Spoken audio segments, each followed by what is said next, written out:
लाडकी बहीण योजना, विविध महामंडळे या सगळ्यांची घोषणा निवडणुकीच्या अगोदर केल्यानंतर आता सरकारने एक नवीन यशस्वी योजना आणली, ती म्हणजे एस टीची भाडेवाढ. आता एस टीची भाडेवाढ करण्याची गरज का पडली, तर निवडणुकीच्या अगोदर निवडणुका जिंकण्यासाठी काही लोकांना खुश करण्यासाठी ज्या खैराती वाटण्यात आल्या, विविध महामंडळे, लाडकी बहीण योजना, या सगळ्यांना लागणारा पैसा कुठून आणावा हा प्रश्न सरकारपुढे आहे. आणि म्हणूनच एस टी भाडेवाढसारखे जे मार्ग आहेत ते सरकारने अवलंबले.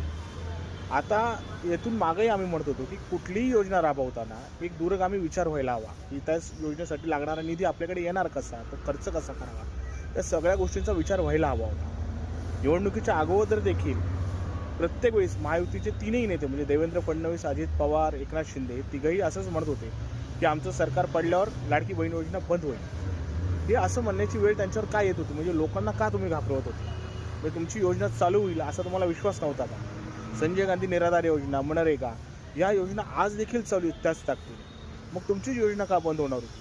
कारण या सरकारकडं आर्थिक नियोजन कधीच नव्हतं. हे आमिष दाखवून आलेलं सरकार, म्हणजे 2.5 वर्षापूर्वी उद्धव ठाकरेंचं सरकार पाडून जे सरकार आलं होतं ते पैशाच्याच माध्यमातून आलं होतं हे सगळ्यांना माहिती. देशसेवेसाठी कारण काय तिकडे गेले नव्हतं, सगळेजण स्वतःच्या स्वार्थासाठीच गेले होते. नंतर अजितदादा देखील स्वतःच्या स्वार्थासाठीच गेलेले होते. आजही ज्या काय राजकारणामध्ये इकडून तिकडं ज्या उड्या चालू आहेत त्या सगळ्या स्वार्थासाठी हे सगळ्यांना माहिती. पण तुमचा स्वार्थ तुम्ही पुढे नेत असताना देशाला कुठल्या दिशेने नेतात किंवा राज्याला कुठल्या दिशेने नेतात याचा देखील विचार करा. आज ज्या पद्धतीने एस टीची भाडेवाढ झाली आहे, येत्या काळात लवकरच पुन्हा एकदा काही सरकारी शाळा बंद होतील, सरकारी हॉस्पिटलवर काहीतरी बडगाई, त्या सगळ्या गोष्टीतून काही ना काही करून सरकारला स्वतःची वित्तीय तूट भरून काढायची. कारण आत्ताच एक अहवाल जो आला त्या अहवालानुसार राज्य सरकारकडं जवळपास 30,000 कोटींची वित्तीय तूट आहे.